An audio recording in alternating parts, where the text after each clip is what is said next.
I'm continuing here my discussion of the American founders, and specifically John Adams. I've already discussed Jefferson, I've discussed Hamilton and Madison. And by the way, if you haven't watched my videos, please do it. It's on prageru.com, 5-minute videos. But here's a little clip from those videos of my segment on Adams. Listen. Adams practiced what he preached. In this way, he became a public figure, both incorruptible and unfailingly honest. He became the best version of himself. This takes us back to the founders' conception of happiness. They subscribed to the Aristotelian belief that genuine happiness is achieved when the activity of the soul is in perfect harmony with virtue. None of the founders reflected on this idea more than John Adams. Yes, Adams was a sort of apostle, you might say, of civic virtue. Now, when we think of the American founding, think of the Declaration of Independence, life, liberty, and the pursuit of happiness. Now, John Locke had spoken about life, liberty, and property as being basic rights.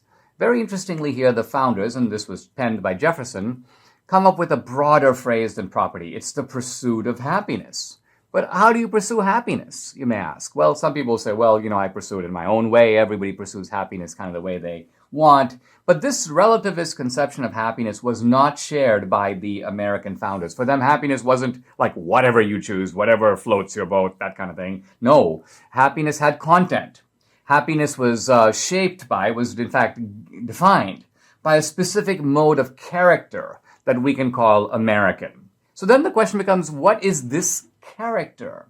Now, interestingly here, I think we can look at America's first two presidents, not just Adams, but George Washington. Washington was number one, Adams was number two, and both of them saw character not as something private, but as something that you exhibit in public. Character involves reputation, how you are seen by others. Washington and Adams both knew that human beings want to be praised, they want to be admired, they want to be liked by others. We value the esteem of others, and we especially value the esteem of those that we esteem. But Adams and Washington also thought we should value the esteem of posterity, of people who come after us. Now, their idea of character, if you want to understand what it is, think of a character in a play. What does a character do? A character puts on a role, and that role is not identical with themselves, the way they are. That character is a posture that they assume. Now, in Shakespeare's Hamlet, Polonius says to Laertes, "To thine own self be true." In other words, be yourself.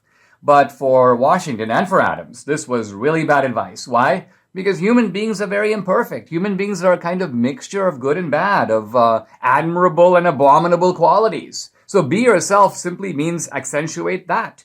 But no, their goal was accentuate the good and minimize the bad. In other words, you've got to learn to make yourself a better person than you are already. Don't be yourself. Be the best version of what you can be. Now, how do you do that? Well, you do that by taking on, quote, character, almost like in a play. And so this is basically what Washington would do, and Washington writes about this. It's very, very sort of poignant. Essentially, Washington thought, there is a public figure, George Washington, that I want to be. That figure is stoic, is admirable, is brave, never shows weakness. And Washington, in a sense, carved himself, took on that character. It wasn't natural to him. Very often, character as the best version of ourselves is not natural to us. We have to unnaturally assume it. We have to put on the garb, if you will. So what would Washington do? He would try to walk like that guy, that character, the best version of himself. He'd try to think like him. He'd try to feel like him. He'd try to act like him. And the idea was through continual effort, through habit. Remember, habit is sometimes called second nature. So habit can remake your existing nature by making it actually better. You want to be an honest person?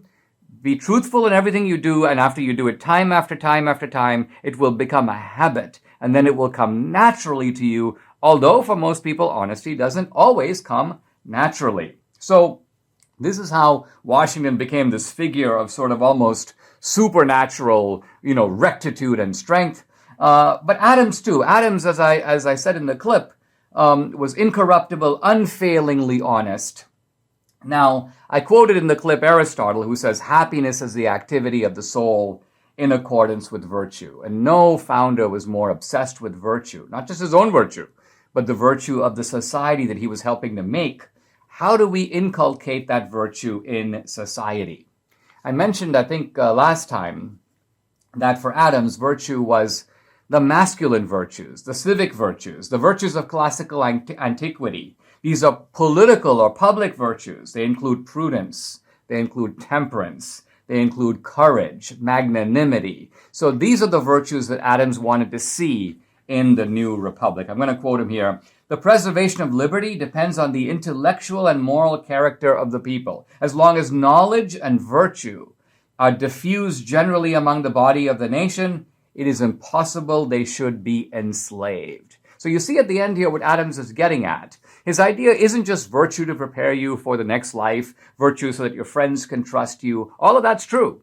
But because Adams was a devout Christian, but at the same time, Adams is saying, no, what virtue here is the creation of free, independent, and responsible citizens who are going to be difficult for tyrannical people to subdue and to enslave. I'll close with this point. Adams says that in a monarchy, the people don't need to be all that virtuous. Kind of an odd statement. But why? Well, simply because the king tells you what to do. Just do it. You don't have to think for yourself. You don't have to cultivate good qualities. Just obey. But in a self-governing republic, says Adams, the people are the government. And so the responsibility that would ordinarily attach only to the king now attaches to you and to me and to every other citizen. So we need to cultivate the virtues appropriate to self-government if we are, in fact, to save the republic.